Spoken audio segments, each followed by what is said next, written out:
Hi hello welcome to Makuta media. Pawan Kalyan garu ఏంటి ఎలాంటి speech చేస్తున్నారు? రాజకీయంగా ఆయనకి మాట్లాడడం చేత కావట్లేదా? ఆయనకి రాజకీయం చేయటం ఇంకా అవదా? కులాలని మతాలని ఎందుకు దూరం చేసుకుంటున్నారు? అసలు పవన్ కళ్యాణ్ గారికి ఏమైంది? ఇదే చాలా మంది మాట్లాడుకుంటున్నటువంటి మాట. పవన్ కళ్యాణ్ గారు రీసెంట్గా కాకినాడలో ఒక కార్యక్రమం ఏర్పాటు చేసుకున్నారు. అక్కడ చాలా అగ్రెసివ్గా మాట్లాడారు. చెప్పాలంటే భారతదేశ చరిత్రలో ఇలాంటి ఒక స్పీచ్ ఒక రాజకీయ నాయకుడి దగ్గర నుంచి ఇప్పటి వరకు వినలా.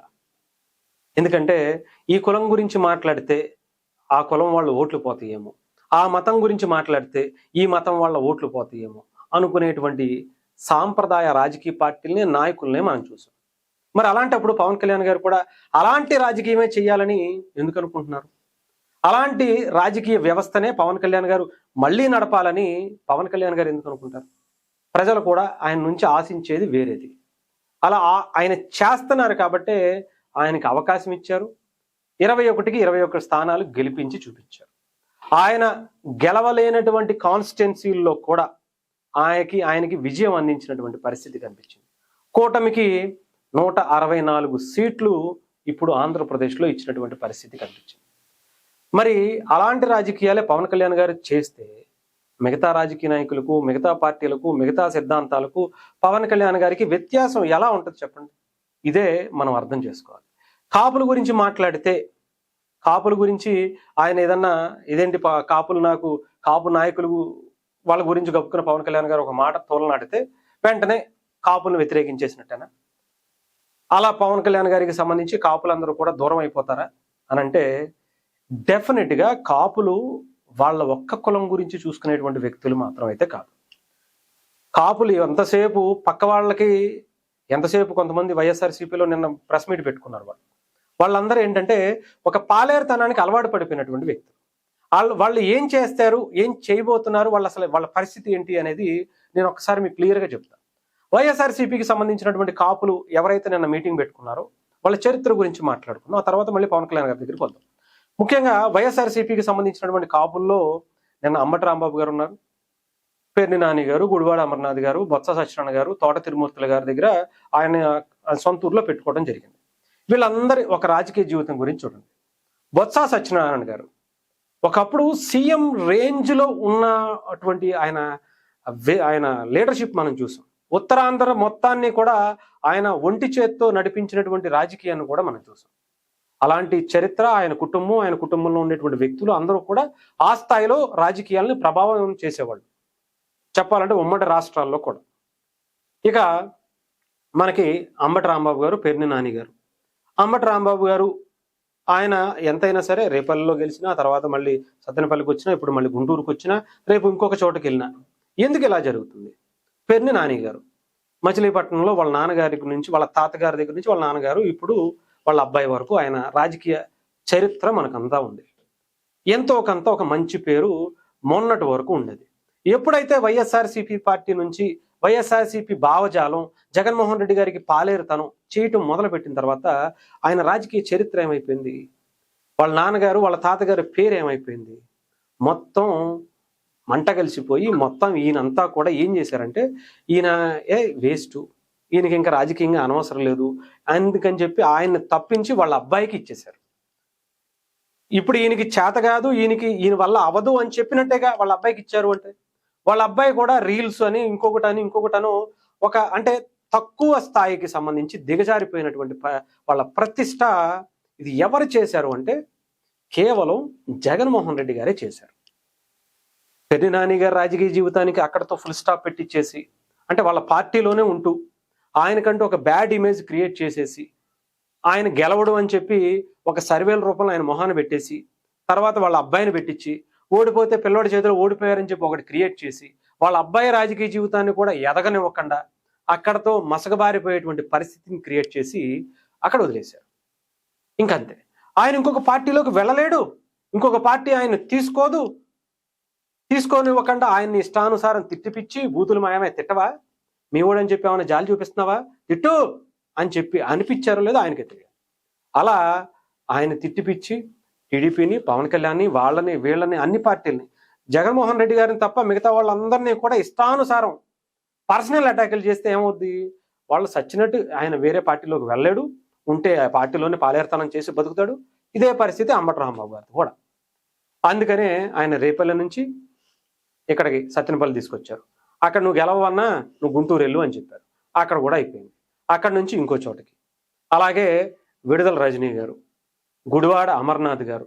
గుడివాడ అమర్నాథ్ గారు వాళ్ళ నాన్నగారు వాళ్ళ తాతగారి దగ్గర నుంచి వస్తున్నటువంటి వారసత్వాన్ని కూడా అంబటి రాంబాబు గారు, గుడివాడ అమర్నాథ్ గారి ఆయనతోనే అది అక్కడతో క్లోజ్ అయిపోయేలాగా ఆయన అక్కడికి మార్చి ఆయన్ని ఒక పలసని చేసేసి కోడిగుడ్లని, ఇంకోటని, ఇడ్లీలని, ఆమ్లెట్లని, చికెన్ షాపులని, మటన్ షాపులని, న్యూడిల్స్ షాపులని, అప్పడాలని, వడియాలని ఆయనతో మాట్లాడిపించి ఆయన రాజకీయ జీవితాన్ని, వాళ్ళ రాజకీయ వారసత్వాన్ని అక్కడతో ఫుల్ స్టాప్ చేశారు.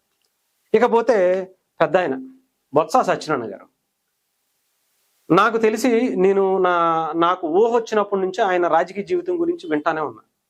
రాజశేఖర రెడ్డి గారికి ధీటుగా ఆయన స్థాయి ఉండేది. ఆయన స్థాయి డెఫినెట్గా సీఎం అయిపోతారేమో అనుకునేటువంటి స్థాయి ఉండేది ఒకప్పుడు. బట్ ఏమైంది, రాజశేఖర రెడ్డి గారితో ఆయనతో క్లోజ్గా ఉండేవాళ్ళు. ఆ తర్వాత రాజశేఖర రెడ్డి గారు వెళ్ళిపోయిన తర్వాత జగన్మోహన్ రెడ్డి గారిని తిట్టి, వాళ్ళ అమ్మగారిని తిట్టి, అవన్నీ మనసులో పెట్టుకున్నారు ఏమో నాకైతే తెలియదు. కానీ ఆయన మళ్ళీ అని తిట్టినా కూడా ఆయన పార్టీలోకి తీసుకుని మంచివాడు, సౌమ్యుడు, నాకన్నా పెద్దవాడు, నాకు తండ్రి సమానుడు, అది ఇది అని చెప్పి ఆయనలో ఒక ఎమోషన్ క్రియేట్ చేపించి ఆయన్ని, ఆయన కుటుంబాన్ని ఎక్కడా కూడా ఇప్పుడు ఆయన ఉత్తరాంధ్రలో గెలవనోకుండా చేసినటువంటి పని జగన్మోహన్ రెడ్డి గారే చేశారు. అంటే ఆయన్ని తీసుకుని నన్ను తిట్టాడని కోపమో, నన్ను ఇదన్నాడని కోపమో, ఏం మనసులో పెట్టుకున్నాడో తెలియదు. కానీ ఆయన రాజకీయ జీవితాన్ని నాశనం చేయడానికి మాత్రం కంప్లీట్గా మొత్తం కొలాప్స్ చేసేసినటువంటి పరిస్థితి. ఇప్పుడు ఆయన ఓడిపోయాడు, ఆయన అనుచరులు ఓడిపోయారు, ఆయన కుటుంబ సభ్యులు ఓడిపోయారు, ఆయన రాజకీయ జీవితం ప్రశ్నార్థకం అయిపోయింది. ఇప్పుడు ఆయన నెక్స్ట్ తరాన్ని తీసుకొచ్చేటువంటి పరిస్థితి కూడా వచ్చిందంటే ఆలోచించుకోవాలి. బొత్స ఝాన్సీ గారు, అంటే బొత్స సత్యనారాయణ గారు వైఫ్ రాజకీయాల్లో ఉండేవాళ్ళు, వాళ్ళ అన్నదమ్ముల రాజకీయాల్లో ఉండేవాళ్ళు, ఆయన రాజకీయాల్లో ఉండేవాళ్ళు. వీళ్ళందరూ కూడా ఒక్కసారిగా కొలాప్స్ అయిపోవడం అంటే ఏంటో ఆలోచించండి. అలాంటి కుటుంబాన్ని ఆయన మళ్ళీ నిలబెడతాడా? అంటే ఒక సీఎం రేంజ్ స్థాయిని తీసుకొచ్చి ఇప్పుడు కనీసం ఒక ఎమ్మెల్సీ స్థాయికి నీ స్థాయి ఇదే, అవసరమైతే దీనికన్నా కింద స్థాయికి నువ్వు వెళ్ళిపోతావు అని ఒక ఇండికేషన్ ఇచ్చేసాడు తోట తిరుమూర్తులు గారు. ఎమ్మెల్యేగా పోటీ చేసినా గెలవలేటువంటి పరిస్థితి వచ్చేసింది. ఎమ్మెల్సీగా కూర్చోబెట్టి ఆయన్ని ఏ పార్టీకి వెళ్ళకుండా, ఈ పార్టీకి వెళ్ళకుండా, ఆ పార్టీకి వెళ్ళకుండా, వీళ్ళందరినీ కూడా మీరు చూస్తే ఇష్టానుసారం వేరే వాళ్ళతో తిట్టిపిచ్చేస్తారు. ఇష్టానుసారం వాళ్ళందరినీ మాటలు అనిపించేసి వేరే పార్టీలో తీసుకోవాలనే ఆలోచన కూడా రానివ్వకుండా, వీళ్ళకు కూడా వేరే పార్టీలోకి వెళితే నన్ను ఇంకా ఉతికి ఆరేస్తారా నాయన అనుకునేటువంటి ఆలోచన, రాజకీయ సన్యాసం తీసుకునేటువంటి పరిస్థితికి ఎవరు తీసుకొస్తున్నారో చూడండి. ఇప్పుడు పవన్ కళ్యాణ్ గారి దగ్గరికి వద్దాం.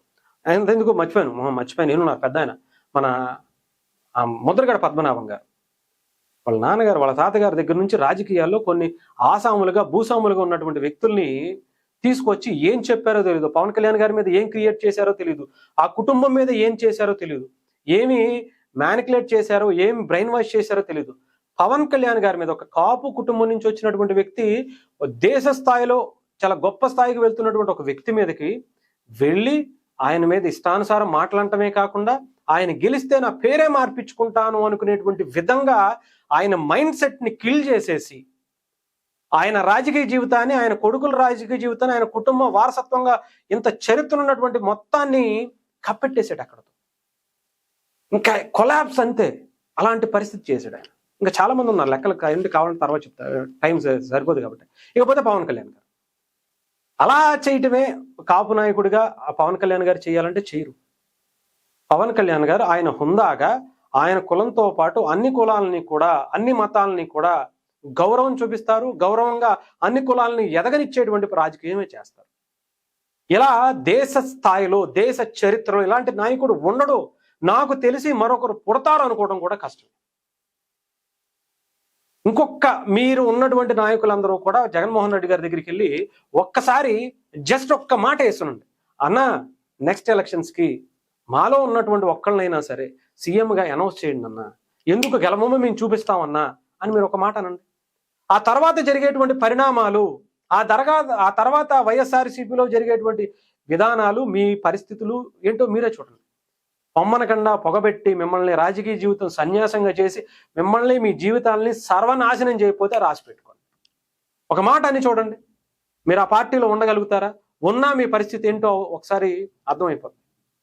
ఇది ఏంటో చూసుకోండి. అలా పవన్ కళ్యాణ్ గారు చేయటం అనేది చేయలేరుగా.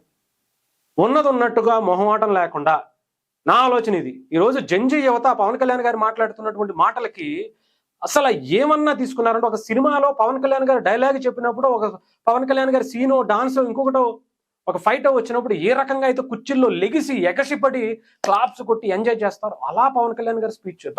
దొరికాడరా మాకు ఒక జంజీ యువతకి ఒక నాయకుడు దొరికాడరా, ఒక అద్భుతమైనటువంటి ఒక విజనరీ ఉన్నటువంటి వ్యక్తి. కులాలు మతాల మధ్య కొట్టుకు వస్తున్నటువంటి ఈ రాజకీయ వ్యవస్థలో సరైనోడు దొరికాడరా అని చెప్పి ఒక జంజీ యువత వాళ్ళకి కనిపించాడు అక్కడ. అందుకనే వాళ్ళ ఎగ్జైట్మెంట్ చూస్తే, వాళ్ళ ఆనందం చూస్తే అసలు భలే అనిపించింది. మనోడు, మన ప్రాంతం ఓడు, మన కులం ఓడు, మా మాతం ఓడు అని చూడలా, సరైన నాయకుడు ఈ దేశానికి దొరికాడని జంజీ యువతకు అక్కడ కనిపించింది. అక్కడ ఉండేటువంటి రాజకీయ నాయకుల్లో ఎమ్మెల్యేలు, ఎంపీలు అందరూ సైలెంట్గా ఉన్న జంజీ యువత ఎంత ప్రభావితం చేసిందో పవన్ కళ్యాణ్ గారి స్పీచ్ అక్కడ మీకు వాళ్ళు చూస్తే అర్థమవుతుంది. అయిపోయింది కదా. మీలాంటి రాజకీయ నాయకులు, మీలాంటి చరిత్ర కలిగినటువంటి వ్యక్తులందరినీ, మీ రాజకీయ సిద్ధాంతాలన్నింటినీ కూడా ప్రజలు చూశారు. అదే సిద్ధాంతాలని, ఆ పాత చింతకాయ పచ్చడి, ఆ కులాలు మతాలతోనే కొట్టుకుపోయేటువంటి సిద్ధాంత పచ్చడి, ఇవంతా కూడా జంజీ యువతకి అర్థం లేదని వద్దు అని చెప్పేసి వాళ్ళ దాంట్లో అర్థమవుతుంది. దాన్ని పవన్ కళ్యాణ్ గారు తీసుకువెళ్తున్నారు. అలాంటి వ్యక్తి ఈ దేశానికి దొరకటం అదృష్టం, ముఖ్యంగా తెలుగు వాళ్ళకి దొరకటం అదృష్టం. అందులోనూ కాపుల్లో పుట్టడం ఇంకా అదృష్టం. కాపులకు సంబంధించి రౌడీ షీటర్లుగా చిత్రీకరించారు అంటే ఎవరు చిత్రీకరించాడు? పవన్ కళ్యాణ్ గారు చిత్రీకరించారా?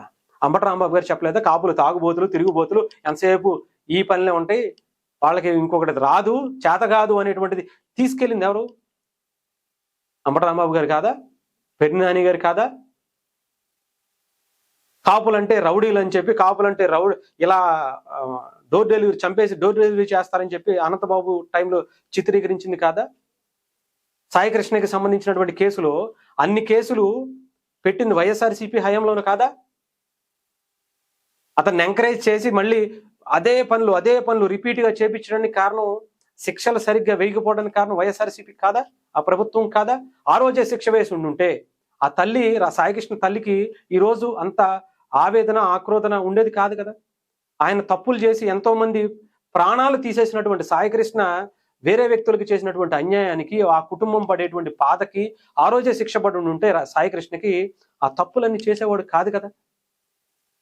ఆ తప్పులన్నిటికీ కూడా కారణం ఎవరు? ఆలోచించండి. రౌడీ షీటర్లు కేసులు ఎవరు వేశారు? సాయికృష్ణ మీద ఇంత వల్లమాబీరు, ఇప్పుడు ప్రేమ ఇంత ఒలగబడిపోతుంది, మరి ఆ రోజు కేసులు ఎందుకు పెట్టించారు? ఆ రోజు శిక్ష వేస్తే, ఆ రోజు జైల్లో పెట్టి అతనికి ట్రీట్మెంట్ ఇప్పిస్తే ఈ రోజు మంచిగా అయ్యేవాడు కదా.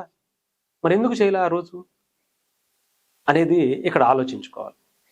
ఇక్కడ మరి ఏం చేస్తుంది ఏంటి అనేది తెలియదు, కానీ పవన్ కళ్యాణ్ గారి సిద్ధాంతాలకు మాత్రం ఒక అద్భుతమైనటువంటి వేదిక. ఆయన స్పీచ్ల్లో ఒక నెక్స్ట్ లెవెల్ అని చెప్పాలి. నిన్న వచ్చినటువంటి ఆయన స్పీచ్ కాకినాడకి సంబంధించి, ఇది దేశ చరిత్రలో డెఫినెట్గా ఏ రాజకీయ నాయకుడు మాట్లాడినటువంటి విధి విధానాలు, ఏదైతే ఆయన తీసుకున్నటువంటి భావజాలం, ఇవన్నీ కూడా నిన్న కాకినాడ వేదికగా మనకైతే కనిపించినటువంటి పరిస్థితి అయితే ఉంది.